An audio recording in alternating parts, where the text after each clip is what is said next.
반갑습니다.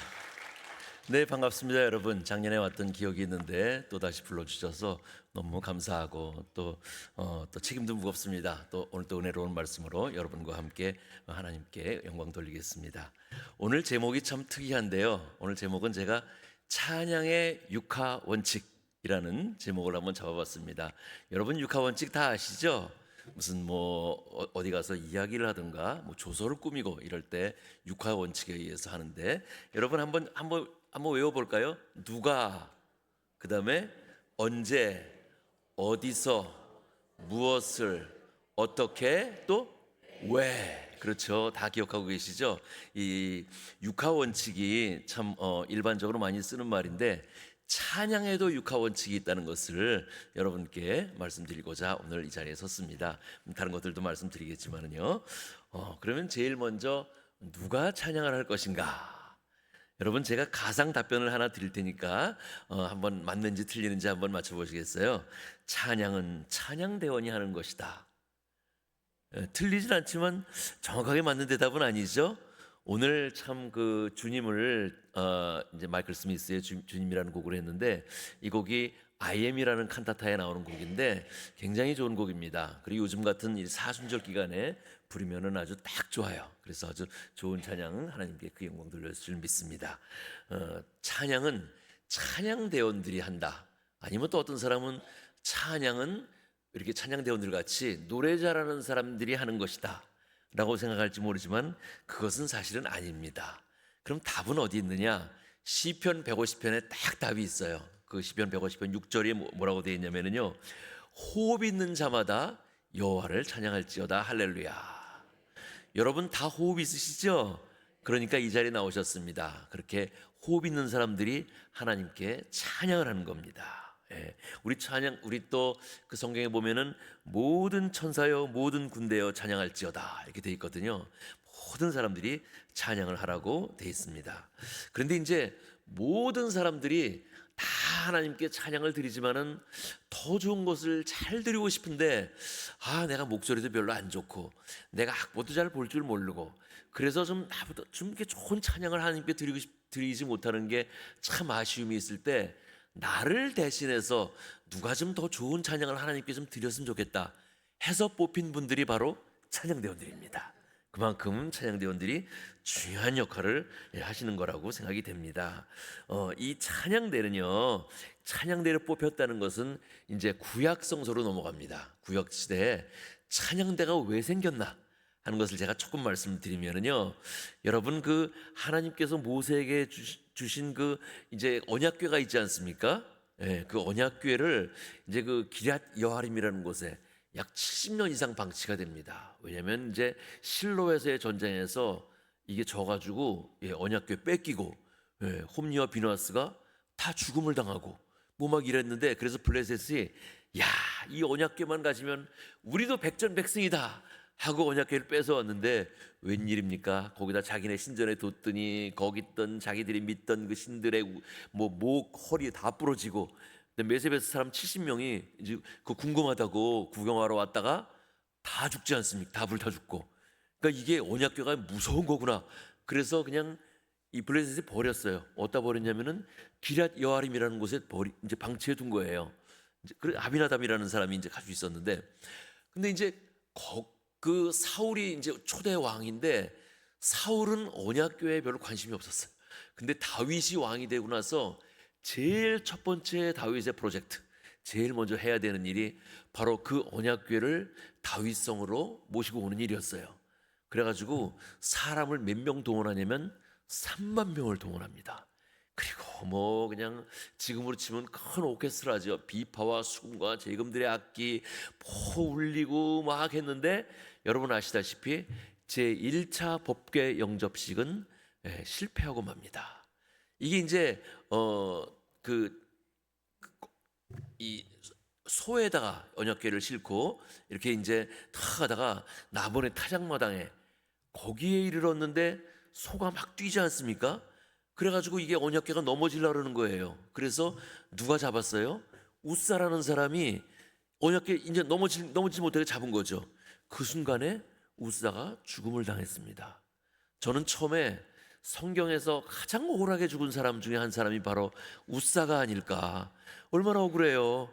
지금 이거 쓰러지는 거 잡았는데 그랬는데 가만히 생각해보고 또 성경을 보니까 이 그 당시에 뭐 길이 울퉁불퉁해가지고 나곤의 타작마당에서 이 언약궤가 넘어지라는 게 아니라 그것은 다 하나님의 계획이었고 웃사가 잡게 한 것도 하나님의 계획이었습니다. 왜냐면은요 하나님이 이미 이 경고를 하셨거든요. 이거 손으로만 잡으면 안 된다고. 그랬을 때 이제 다윗이 1차 법궤 영접식은 실패하고 생각을 곰곰이 했습니다. 왜 실패했을까? 왜 우리가 이걸 옮기지 못했을까? 생각해 봤더니 세 가지 이유를 찾아냈어요. 그 첫 번째, 일단 방법이 잘못됐던 거예요. 언약궤는 제사장이 어깨에 매기로 되어 있는데 동물이 끌면 안 되는 거예요. 그런 방법이 잘못됐고, 두 번째, 여기 출애굽기에 봤더니 그 백성들을 성결케 하라고 먼저 성결케 하라는 말씀이 있었어요. 근데 성결케 하라는 것에 별로 관심이 없었어요. 그냥 옮기는 거면 관심이 있었지. 그래서 야, 정말 성결케 하는 것이 중요하구나. 저는 찬양을 하면서 이런 생각을 합니다. 내가 찬양을 드리는데 내가 성결치 못하거나 우리 찬양대원들이 성결치 못할 때 하나님이 과연 받아주시겠는가? 그런 생각을 해본 적이 여러 번 있습니다. 그래서 내가 먼저 성결되는 것이 제일 중요하다 하는 생각을 가지고 찬양을 드립니다. 오늘 이 찬양 저희 찬양대에서도 불렀어요. 똑같은 찬양인데 왜냐하면 사순절 찬양이기 때문에 저희는 이제 찬양곡을 두 곡 준비합니다. 그래서 이제 찬양 시간에 하는 것과 교인들이 나갈 때 퇴장송으로 또 물론 했던 것들 하지만은 그래도 퇴장송도 매주 바꿔서 하기 때문에 오늘은 이 주님을 퇴장송으로 저희가 했습니다. 자, 그러면 이제 그래서 그 다윗 얘기를 조금만 더 드려야 되는데, 그래서 이제 다윗이 이제 그것이 이제 오베데돔 집에 이제 가지 않습니까? 언약궤가. 그런데 오베데돔이 엄청나게 축복을 받았잖아요. 그래서 다윗이 마음이 더 급해졌어요. 이거 내가 받아야 될 축복인데, 그래서 빨리 다시 옮기자 해가지고 세 번째, 아까 제가 두 개 말씀드렸잖아요. 세 번째 한 것이 바로 찬양대를 조직한 일이었습니다. 몇 명이었냐면은 288명의 찬양대를 조직해서 조직적인 찬양대가 하나님을 찬양하게 한 것이 또 다윗이 이것을 성공적으로 언약궤를 옮긴 또 이유라고 생각이 됩니다. 그래서 누가 찬양을 할 것인가? 또 이제 이 솔로몬이 성전을 이제 건축할 당시에 여러분 다윗이 또 성전을 건축하려고 그러지 않습니까? 그러나 다윗은 준비는 다 해놨어요. 자재도 준비하고. 근데 하나님이 다윗을 지키지 않으셨죠. 그 아들 솔로몬이 성전을 이제 건축하게 만들었는데 그때 상황, 노래하는 레위 사람 아삽과 헤만과 여두둔과 사람 이름이 거목되는데 이 아삽은 찬양하는 사람의 우두머리, 찬양대장, 헤만이라는 사람은 이제 나팔 부는 자의 우두머리, 그래서 관악대장, 또 여두두는 현악기 하는 사람의 우두머리. 그 아들들과 형제들이라는 말씀에서 찬양대는 남자들이 당시에 했구나 하는 것을 알 수가 있고, 다 세마포를 입고, 여러분 우리 찬양대가 가운 입지 않습니까? 그 가운의 역사가 바로 구약시대로 올라간다는 것을 또 기억하면 좋아요. 또 이제 단 동편에 서서 이 단을 중심으로 동편의 찬양대가 있잖아요. 그것이 바로 이제 구약시대 역사를 거슬러 온다는 것을 말씀드리고요. 또 재금과 비파와 수금을 잡고, 여기 아까 찬양할 때 악기를 또 동원했잖아요. 그래서 악기를 같이 찬양했다는 것을 알 수가 있고요. 또 나팔 부는 제사장 120인이 함께 서 있다가 이 말에 깜짝 놀랐어요. 제가요. 왜냐면은요 나팔 부는 사람들이 제사장인 거예요. 지금 제사장은 지금으로 치면은 목사님, 장로님, 제단에 올라가시는 분들인데 그런 나팔 부는 사람이 그만큼 중요한 역할을 했다는 것은 우리 찬양하는 사람들은 바로 노래하는 제사장의 역할이다 하는 생각을 가지고 우리 찬양대에 임해야 됩니다. 그리고 나팔 부는 자와 노래하는 자가 일제히 소리를 발하여 여호와를 찬양하며 감사하는데 이는 여호와의 영광이 하나님 전에 가득함이었더라. 우리의 찬양이 하나님 전에 가득할 줄 믿습니다. 그다음에 두 번째는 이제 누가 했고요. 그다음에 언제 찬양을 할 것인가? 가상 답변을 하나 내드리겠습니다. 기쁘고 감사할 때 찬양을 한다. 물론 그렇죠. 기쁘고 감사할 때 우리가 찬양하는데 정확한 답은 아닙니다. 여러분, 그 다윗이 블레셋 대장을 물리치고 확 돌아올 때 사람들이 막 노래 불렀죠. 사울이 죽인 자는 몇 명? 천천히요. 다윗이 죽은 자는 만만이로다. 이게 찬양이었어요. 예, 그런 이제 많은 사람들이 찬양한 것을 볼 수가 있고요. 또 뭐 모세가 이 홍해를 건넌 다음에 모세와 그의 누이 미리암이 이제 부른 노래가 있죠. 그때도 많은 사람들이 같이 불렀는데, 그는 높고 영화로우시며 그 말과 그 탄자들을 바다에 이제 이제 이게 뭐 장수되게 하셨다, 수장되게 하셨다. 예, 그 찬양을 드린 것을 우리가 볼 수가 있습니다. 그래서 기쁘고 감사할 때 찬양한다. 예, 또 기쁘고 감사할 때 찬양하는 대표적인 신약 시대의 찬양이 하나 있어요. 마리아의 찬양입니다.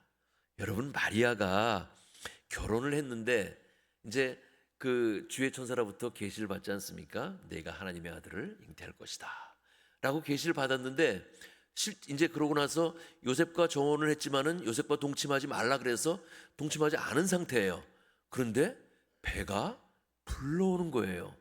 인간적인 생각에 걱정되죠. 왜냐하면 당장 자기 남편이 의심하지 않겠습니까?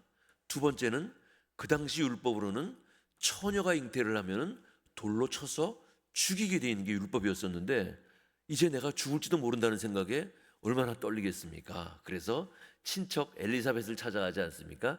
엘리사벳은 누구의 어머니? 세례 요한의 어머니. 엘리사벳은 그때 이제 만삭이 된 상태였어요. 세례 요한이 예수님보다 조금 먼저 태어났잖아요. 그래서 마리아가 자기의 고민을 털어놓습니다. 내가 이래서 찾아왔어요. 그랬더니 엘리사벳이 뭐라 그랬냐면은, 내 주의 어머니가 나에게 오시면 웬일이냐. 내 주의 어머니라는 것을 딱 아는 거예요. 그래서 너에게 정령 복이 있도다 라고 얘기했을 때, 아차, 그랬지. 마리아가 내가 믿음이 약해서 이렇게 하나님의 사자가 나한테 계시를 해줬는데 그걸 믿지를 못하고 너무 기뻐서 부른 노래가 있는데, 누가복음 1장 46절로 55절입니다. 여러분 아마 아실 거예요. 내 영혼이 주를 찬양하며 내 마음이 하나님 내 구주를 기뻐했음은 그의 여종의 비천함을 돌아보셨습니다. 그래서 이제 보라, 이제 만세의 후로는 나에게 나를 복이 있다 일컬이리로다, 뭐 이렇게 쭉 10절로 되어 있는데, 그 아주 유명한 찬양을 지금까지도 많은 작곡가들이 그 마리아의 노래를 가지고 작곡을 합니다. 여러분, 그 노래가 이제 마그니피카트 아니마 메아라는 라틴어로 시작을 하는데, 항상요 우리가 찬송을 부르거나 노래를 부를 때 첫 구절이 바로 이제 찬송의 제목이에요. 여러분 잘 아시는 뭐 내 영혼 평안해, 내 영혼 평안해, 이런 제목의 사실 제목은 내 평생에 가는 길이에요. 그렇죠 여러분? 아무리 내 영혼 뭐 후렴이 있어도 항상 첫 구절이, 그 노래가 바로 마그니피카트 아니마 메아, 내 영혼이 주를 찬양하며로 시작하기 때문에 그 노래의 제목은 마그니피카트입니다. 자, 그 다음에 이제 기쁘고 감사할 때만 찬양하는 것이 아니라 슬프고 억울할 때도 찬양을 해야 됩니다. 여러분, 바울과 실라가 옷이 찢기고 곤장에 맞고 그 감옥에 갇혔을 때도 그때도 찬양을 하지 않았습니까? 참 저희 집사람하고 이제 약속을 한 게 있어요. 뭐냐면요, 이제 뭐 1년에 성경 일독도 하고 뭐 이제 성경 독 많이 하시잖아요. 성경은 읽는데 우리가 찬송가 일독, 그러니까 찬송가를 1장부터 끝까지 다 불러본 적이 없다. 그래서 우리가 올해는 찬송가를 좀 쭉쭉 불러보자. 그래가지고 지금 1장부터 250장 정도까지 불렀어요. 같이 매일 부르고, 아들이 이제 일찍 들어오면은 걔도 조인을 하고 우리 집사람하고 둘이 부르는데, 이제 이게 쉽지 않아요. 하루에 한 5장 정도 부르는데 모르는 찬송 나오잖아요. 모르는 찬송 나오면 또 불러야 돼, 알 때까지. 그래서 계속 부르다 보니까 이게 뭐 어떤 때는 5장이 아니라 정말 7번, 8번 부르기도 하고 1절부터 4절까지 다 불러야 돼요. 그러면서 우리가 찬양을 이제 찬송가를 다 부르겠다 올해는, 그런 계획을 가지고 지금 뭐 이렇게 1, 2월 또 이렇게 5장씩 부르다 보니까 금방 가더라고요. 그래서 불렀는데 올해 어쨌든 성경도 읽지만은 찬송도 끝까지 부른다 하는 마음으로 지금 하고 있습니다. 근데 이제 이게 이제 뭐 슬프고 억울할 때는 아니고, 우리가 늘 언제나 찬양을 해야 되고, 또 우리 저 집사람이 좀 몸도 좀 안 좋고 그래가지고 우리가 찬송으로 이것을 이겨보자, 해서 찬송을 하고 있습니다. 그리고 또 찬송은 또 언제 불러야 되느냐? 뭐 잠들기 전에도 찬송을 부르고 예배 시간에도 찬송을 불러야 하고 뭐 많죠. 그리고 뭐 언제나 찬송을 불러야 되는데 왜냐면은요, 찬송은 곡조가 있는 기도이기 때문입니다. 여러분 찬송을 부를 때 그냥 부르시는 것이 아니라 항상 내가 기도한다, 기도하는 마음으로 찬송을 불러야 됩니다. 찬송 부르시면서 또 이런 분들이 있어요. 오늘 누가 왔나? 장로님 모습이 안 보이네 하는 것이 아니라 정말 가사만을 생각하면서, 제가 작년에 이 말씀 드렸는데 기억나세요? 여러분 찬송은 가사만 생각하면서 꼭 불러야 된다. 왜냐하면 기도이기 때문에. 기도하면서 다른 생각하시는 분 없잖아요. 그러니까 꼭 여러분들이 그 생각을 하면서 하셔야 됩니다. 그 다음에 찬송은 어디서 해야 되느냐? 시편에 보면은요, 찬송을 어디서 해야 된다는 그 기록들이 굉장히 많이 나옵니다. 48편 1절로 2절 보면은 하나님의 성에서 거룩한 산에서 찬양을 하라 라는 말씀이 나오고요, 시편 22편 22절 보면은 회중 가운데서 주를 찬송하리로다 라는 말씀이 나오고, 시편 149편 5절 보면은 그들의 침상에서 기쁨으로 노래할지어다, 그래서 침상에서도 찬송을 해야 된다는 말씀이 나오고, 또 시편 150편에 아주 딱 좋은 말씀이 나오는데, 그의 성소에서 하나님을 찬양하며, 우리가 교회 성소에서 찬양하잖아요. 그 다음에 이제 또 어떤 말이 나오면 그의 권능의 궁창에서 하나님을 찬송할지어다, 찬양할지어다, 이 말씀이 나오잖아요. 이 권능의 궁창이 뭐 어디냐면요, 이 궁창이라는 것은 대기권을 벗어난 우주 전체를 얘기하거든요. 그러니까 지금 교회, 집, 뭐 우리가 다니는 곳뿐만 아니라 전 대기권, 이 넓은 데서 찬송을 하라는 얘기는 어디 가든지 찬송을 하라는 얘기죠. 그래서 우리가 찬송을 할 때는 정말 어디 특정한 곳이 아니라 어디 가서든지 찬송을 한다. 뭐 운전을 하면서도 찬송을 부르고, 자고 일어나서도 찬송을 부르고 하는 것이 중요하기 때문에 여러분께 말씀드렸습니다. 그다음 네 번째, 무엇을 찬송할 것이냐? 뭐 당연할 말할 것도 없이 우리의 찬송 중에 가장 중요한 것은 하나님의 영광을 위해서 찬송하는 겁니다. 우리가 아까 노래 부른 노래 중에 찬양하라 복 주신 구세주 예수 나오잖아요. 그게 이제 전적으로 하나님의 영광을 찬양하는 찬송이에요. 또 뭐 전능왕 오셔서 거룩 거룩 거룩, 이런 노래들이 다 하나님의 영광을 찬양하는 그런 찬양인데, 이런 것들은 이제 예배 시간에 개회 찬송으로 많이 부르는데, 우리 찬송가 1장서부터 79장까지 고기 찬송을 많이 부릅니다. 그러면 그런 찬송 말고도 또 뭐 하나님의 은혜를 찬송하는 것들이 있죠. 나를 지으신 이가 하나님, 나를 부르신 이가 하나님, 나를 보내신 이도 하나님, 나의 나 된 것은 다 하나님의 은혜라 하는 찬송도 있고요. 뭐 여호와는 나의 목자시니, 이런 하나님의 인도하심을 찬양하는 노래들, 내게 부족함이 없으리로다. 또 우리가 하나님께 간구하는 그런 찬송이 제일 많아요. 주님께 뭐를 이렇게 우리가 간구하는 기도, 그런 찬송들이 많은데, 그런 것들, 또 뭐 여러분 구원을 찬양하는, 사랑과 능력을 찬양하는 그런 여러 가지 종류들이 있는데, 그것을 우리가 하나님께 찬양드리는데, 그래서 이제 어떤 사람들은 찬송가를 액트라고 표현하는 사람들도 많이 있습니다. 액트는 이제 영어의 그 사도행전이잖아요. ACTS. 그래서 A는 adoration, 아까 제가 제일 먼저 하나님께 영광을 찬양하는 거. 그 다음에 T는 thanksgiving, 감사하는 찬송. 그 다음에 C는 confession, 그래서 회개의 찬송, 고백의 찬송, 그런 찬송들이 많이 있지 않습니까? thanksgiving 찬양. 그 다음에 S는 supplication, 하나님께 간구하는 탄원의 찬송, 그런 것들이 있다는 것을 여러분께 말씀드리고요. 그 다음에 이제 어떻게 찬송을 하느냐? 그럼 이제 무엇을 이제 하나님의 영광을 위해서 찬송을 했는데, 이번에는 어떻게 찬양을 하느냐? 여기는요, 이것도 비파와 수금과 재금들의 악기를 울려서 즐거운 소리를 크게 내라고 하였다. 이것은 이제 구약 시대의 찬송 방법입니다. 즐겁게 큰 소리로 모든 악기를 동원해서 하나님께 찬양을 드립니다. 그리고 시편 95편에 보니까요, 찬양을 하되 즐거움으로 기쁨으로 하라, 이런 말씀이 있고요. 그 다음에 또 시편 33편, 96편, 48편, 98편 이런 데 보면은 새 노래로 그를 노래하며 라는 말씀이 있습니다. 즐거운 소리로 공교히 연주할지어다. 예, 새 노래라는 것. 제가 아는 어떤 지휘자 선생님이 계신데 40년간 지휘를 하셨고 고등학교 선생님이셨는데 이제 은퇴를 하시고 찬양대 지휘도 이제 40년간 지휘를 하시고 은퇴를 하셨어요. 근데 그 선생님은 언제나 자신 있게 말씀하신 것이 있어요. 뭐냐면요, 나는 내가 40년 동안 지휘하면서 한 번도 똑같은 노래를 해본 적이 없대요. 다 새로운 노래를 한대요.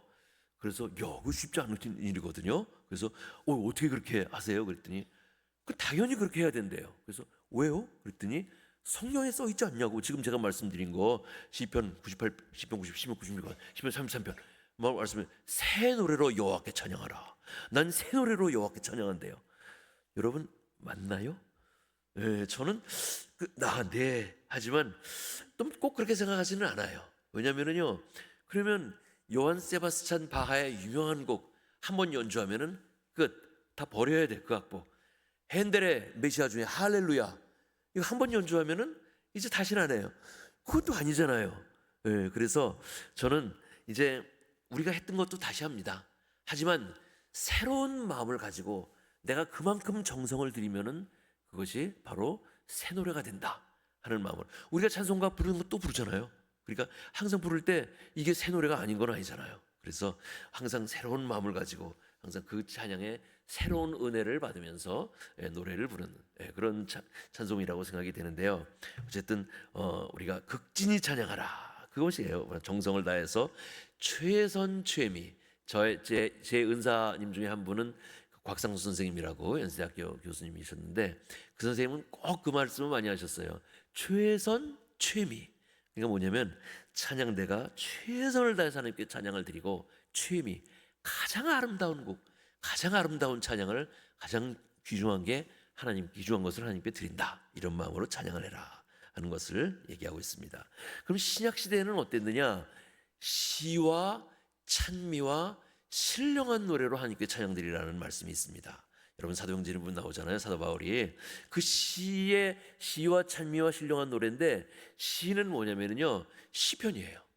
그러니까 이제 시편 여러분 보시면은 뭐 영장에 맞춘 노래, 알라못에 맞춘 노래, 후렴 뭐 이런 것들이 있잖아요. 그 시편 읽기 전에 보면은 그것이 바로 노래였기 때문이에요. 우리는 지금 읽을 때 뭐 여호와는 나의 목자시니 내게 부족함이 없으리로다 그가 나를 푸른 초장에 누이시며 이렇게 읽잖아요. 그런데 옛날에는 그게 아니고 여호와는 나의 목자시니 내게 부족함이 없으리로다 그가 나를 푸른 초장에 누이시고 같은 음을 쭉쭉쭉쭉 이렇게 읽는 그런 스타일이었어요. 그래서 그런 것들이 다 시편이 노래였다는 것을 여러분 기억하시기 바랍니다. 그래서 여러분 다윗을 시인이라고만 생각하지 마시고 다윗은 음악가였다 하는 생각을 가지시면 더 좋을 것 같아요.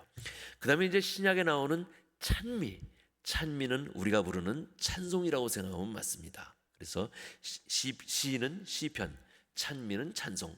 그리고 신령한 노래는 뭐냐면은 시편과 찬송을 제외한 다른 노래들을 다 신령한 노래.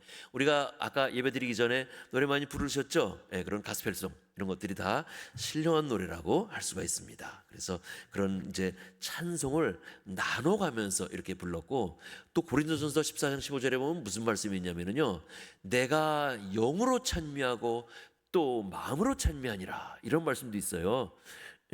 그럼 당연히 우리 찬양하는 방법을 두 가지를 얘기한 거예요. 그건 뭐냐면은 영으로 찬미하라는 얘기는 우리가 영적인 노래를 부르기 위해서 최선을 다해야 됩니다. 이거 말할 것도 없죠. 왜냐하면 찬양은 하나님께 드리는 것이기 때문에. 그런데 그 다음에 이제 마음으로 찬미한다? 이건 뭐지? 근데 궁금하거든요.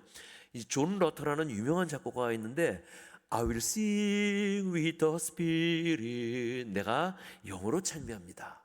그 다음에 이제 그 노래의 2절 가면 I will sing with the understanding.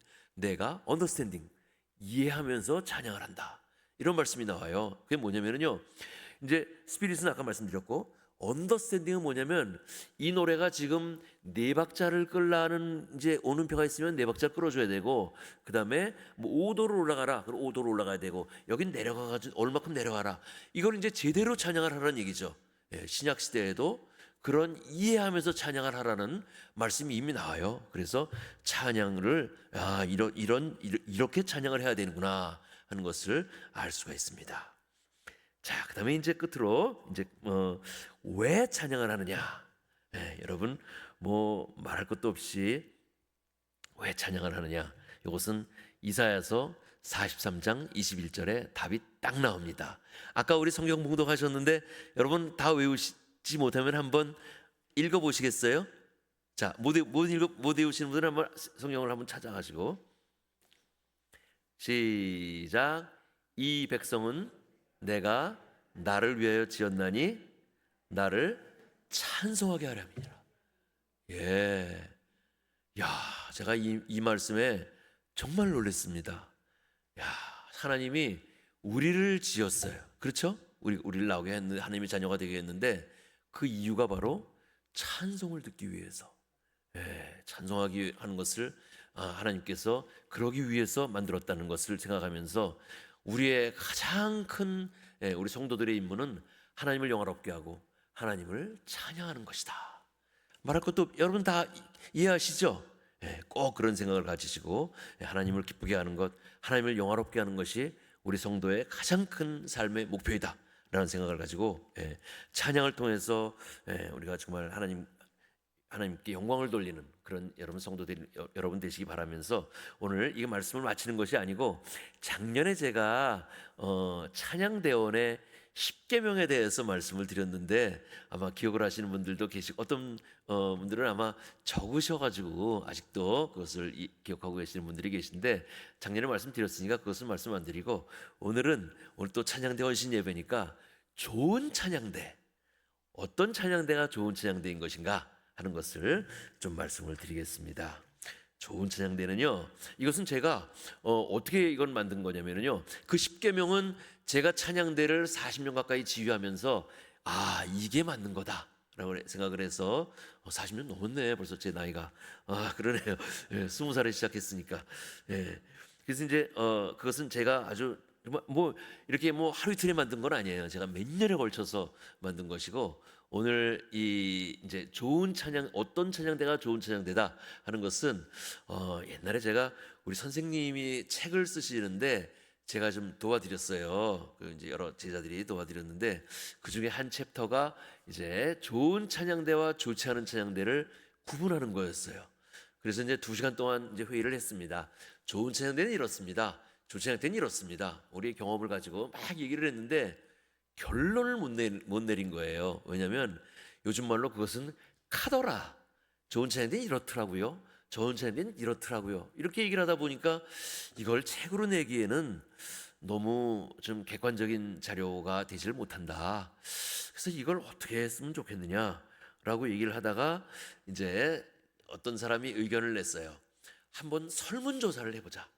좋다고 인정되는 찬양대는 어떤 공통점이 있고 좋지 않다고 인정되는 찬양대는 어떤 공통점이 있나 하는 것을 좀 알아보자. 그래가지고 100교회를 저도 10교회 맡았어요.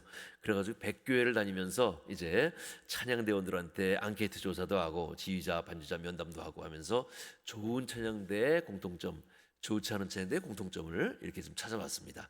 오늘은 좋지 않은 찬양대는 얘기 안 하겠습니다. 좋은 찬양대만 말씀드리면요, 첫 번째 출석률이었습니다.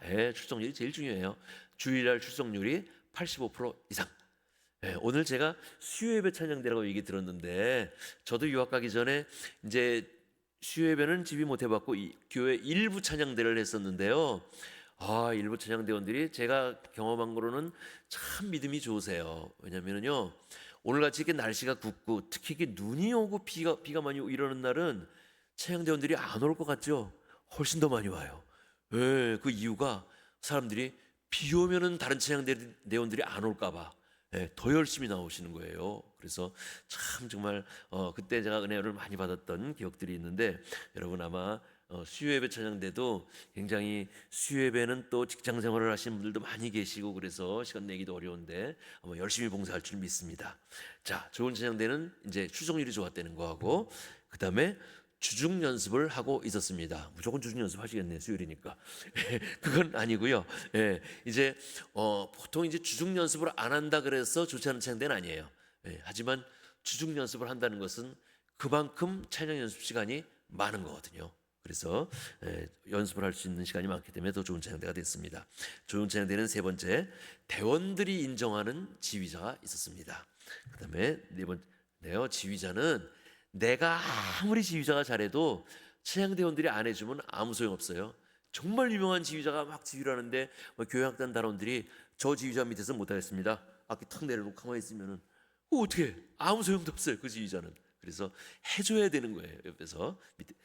그다음에 네 번째, 찬양 대장이 연습에 참여를 하고 계셨습니다. 저희 아버지도 조그만 교회에서 옛날에 찬양 대장을 하셨었는데, 그냥 이렇게 1년에 몇 번 이렇게 식사 제공하는 뭐 그런, 이제 옛날에는 좀 그러셨잖아요. 그래서 그걸 하지 말고 찬양대 하시라고 막 말씀을 드렸던 기억이 있는데, 같이 하면서 찬양대의 어려운 점들을 다 이렇게 이제 도와주시고 하는 역할을 하고 계셨습니다. 그다음에 좋은 찬양대는 찬양대 내에 연령층이 고르거나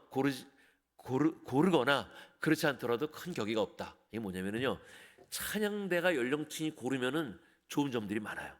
저희 교회도 20대로 이루어진 찬양대가 있는데, 그 찬양대의 좋은 점이 뭐냐면요, 첫째는 목소리가 좋고, 두 번째는 이게 다 방학이니까 교회에서 그 찬양대를 이렇게 굉장히 이렇게 서포트하는, 인커리지하는 의미로 여름마다 지방순회, 한 해는 지방순회, 한 해는 외국 공연을 보내줘요.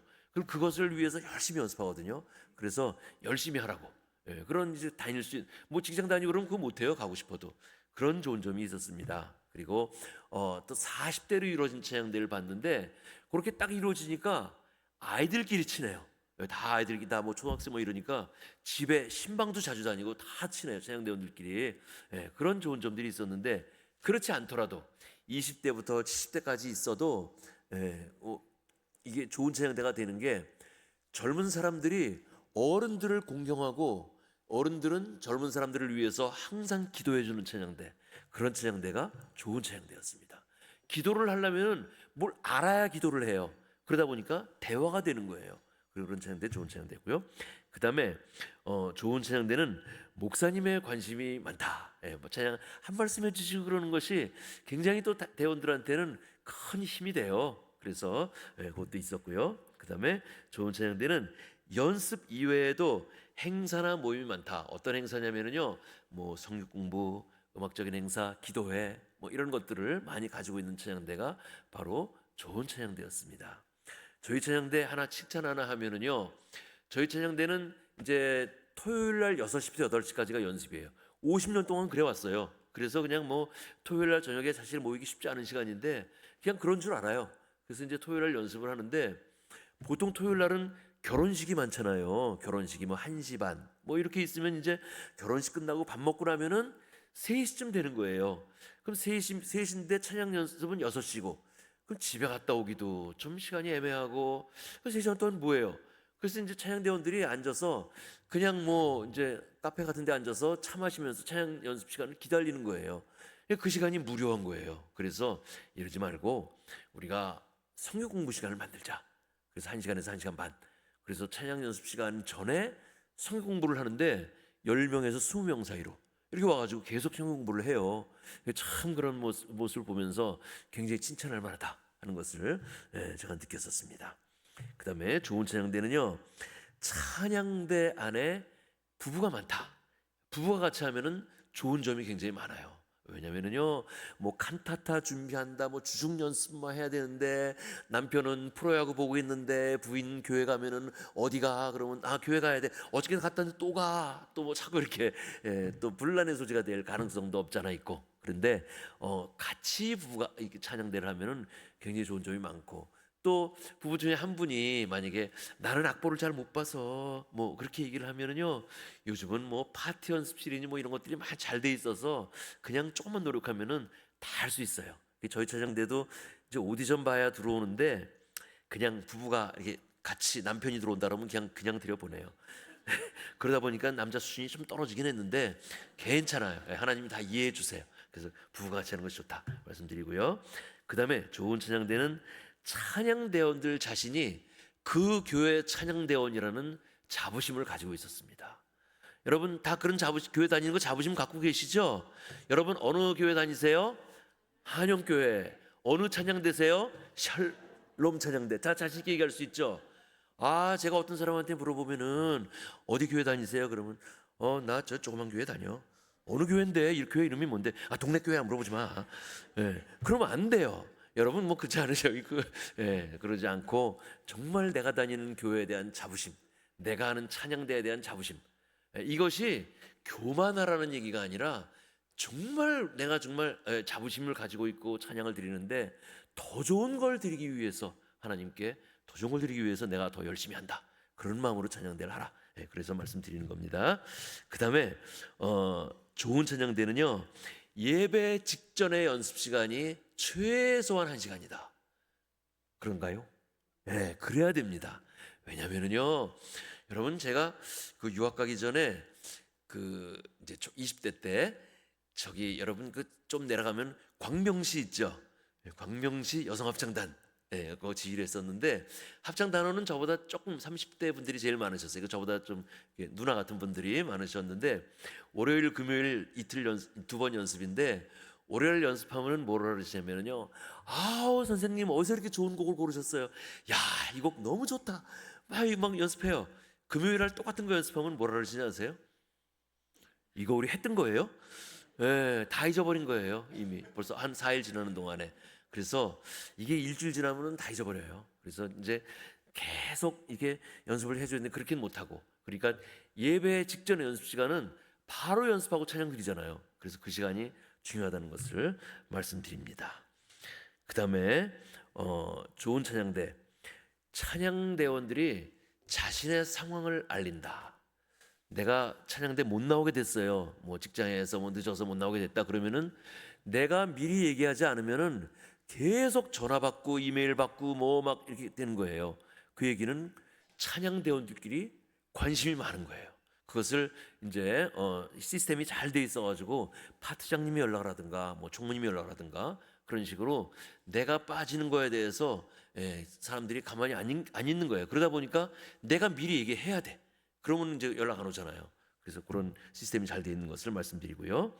그 다음에 좋은 찬양대는 대장, 총무, 지휘자, 반주자의 의견이 언제나 일치한다. 당연히 그러시죠. 그런데 또 저희 교회만 해도 그렇지 않는 경우도 있더라고요. 그래서 자꾸 트러블이 생기는 경우도 있고, 그런데 이게 뭐냐면요, 항상 만나서 대화하면서 서로 기도하고 대화하면서 그러면 일치하지 않을 수가 없어요. 그래서 항상 일치하게 만들어야. 대원들은 이 대장님하고 지휘자님하고 사이가 이런 걸 다 알아요. 근데 그럼 절대로 그 은혜가 되지 않습니다. 꼭 그거 생각하시고요. 그 다음에 좋은 찬양대는 이거 나왔네. 행사를 개최할 경우 예산을 걱정하지 않는다. 제가 전국의 어느 교회를 가도 저희 찬양대는요 예산이 많아서 걱정 없어요. 이렇게 말하는 찬양대는 한 군데도 없어요. 그럼 다 예산이 부족하지만은 그래도 하나님이 다 채워주실 줄 믿고 일을 하더라고요.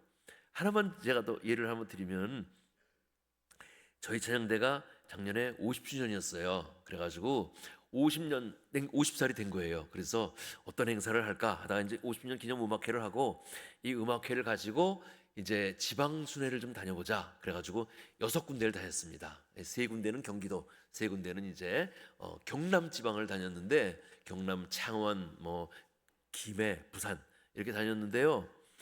요번 총무님은 굉장히 젊은 총무님이세요. 아주 좀 신식이세요. 생각하는 게 확 우리하고 좀 달라요. 그런데 우리가 보통 이제 지방순회 다니면은 보통 이제 무슨 수련원 이런 데서 자거든요. 그럼 뭐 4인 1실, 6인 1실, 어떤 때는 뭐 10인 1실도 잔 적이 있어요. 근데 물론 이제 샤워가 이런 게 좀 불편하긴 한데 뭐 그냥 삶은 살아요. 그래서 이제 뭐 비용이 적게 드니까. 근데 그 총무님은 시내 무슨 고층 빌딩 같은 호텔 있잖아요. 그런 호텔을 2인실로 딱 잡으시는 거예요. 전부 다. 100명 이상 가는데. 그래서 총무님 이러면 돈이 얼마나 많이 드는데 그랬더니, 그 총무님 초등학교 선생님인데 그래도 잠자리가 편해야 돼요. 제가요 애들 데리고 경주에 뭐 수학여행 가면은요 갔다 와가지고 애들이 뭐 저 불국사에서 뭐 봤어요? 뭐 이런 얘기는 안 하고요. 호텔 좋았어, 먹을 거 좋았어 이런 얘기만 한대요. 그래서 그런 거 좀 호텔이나 먹을 거 안 좋으면은 뭐 학교에서 전화 오고 뭐 그런대요. 그렇다고 이 먹을 거 이게 제일 좋아야 됩니다. 그래? 그래 그럼 그렇게 해. 그럼 이제 그렇게 했는데 또 놀란 사실은 보통 이제 버스 45인승 버스로 가야 되잖아요. 26인승 버스를 빌리시는 거예요. 그래서 왜 26인승 버스면 버스를 2달 더 빌려야 되는데 어떻게 이렇게 해? 그랬더니 45인승 버스 타고 가지고 연주하기 힘들어요. 그냥 편하게 갔다가 좋은 연주 해야죠. 그래? 26인승 버스 더 비싸지 않아? 그랬더니 좀 더 비싸요. 그럼 어떻게 하라 그래? 뭐 30 회비는 3박 4일 30만 원인데 뭐 버스 가는 거 자는 거 먹고 자고 뭐 그냥 딱 만들 정도예요. 근데 26인승 버스로 갔다 오고 이제 다녀왔어요. 돈이 모자랄 줄 알았는데 돈이 좀 남았어요. 얼마가 남았냐면은요 1,600만 원이나 남았어요. 예, 대단하죠. 예, 그만큼 많은 분들이 도와주시고 또 절약할 수 있는 건 절약을 하고 그래서 아주 좋은 찬양도 연주도 하고 그리고 갔다 왔던 그런 기억이 있습니다. 그래서 기도하면서 모든 것을 이룬다 하는 것을 말씀드리고요. 마지막 좋은 찬양대는요. 찬양대원들이 최소한 주일만큼은 예배와 찬양대를 위해서 헌신한다는 생각을 가지고 있다. 뭐냐면은 주일날 뭐 예배 끝나고 찬양 연습해야 되는데 나 하기 싫어. 저녁은 그냥 점심은 딴 데 가서 먹고 뭐 차 마시고 영화 보고 뭐 이런 다른 스케줄을 잡는 것이 아니라 주일날은 내가 예배 드리고 뭐 점심 식사하고 찬양 연습하고 저녁 예배 드리고 오후 예배 드리고 이렇게 주일날은 찬양과 우리가 예배를 위해서 찬양대를 위해서 헌신한다는 생각을 가지고 있는 찬양대, 그런 찬양대가 바로 좋은 찬양대입니다. 여러분 우리 샬롬 찬양대 말고 다른 찬양대원들도 여기 계시죠? 다 좋은 찬양대라고 생각이 되시죠? 혹시라도 내가 여기에 하나라도 빠진 것이 있다면은 여러분 기도하시면서 좋은 찬양대를 만드시는 여러분 되시기를 바라면서 오늘 이 말씀을 마치도록 하겠습니다. 기도하겠습니다. 하나님 아버지, 우리의 삶에 늘 찬양이 넘치기를 바랍니다. 하나님, 저희가 살아가는데 예수 그리스도가 먼저이고 예수 그리스도가 우리의 최고이고 예수 그리스도만을 믿으면서 주님만을 믿으면서 살 수 있는 저희들 될 수 있도록 도와주시옵시고 하나님의 충성된 종이 될 수 있도록 도와주시옵소서. 저희의 삶에 찬양이 넘치고 저희의 삶에 감사가 넘쳐날 수 있도록 주님께서 함께하여 주시옵소서. 모든 말씀 우리 주 예수 그리스도의 이름으로 간절히 기도드렸사옵나이다. 아멘.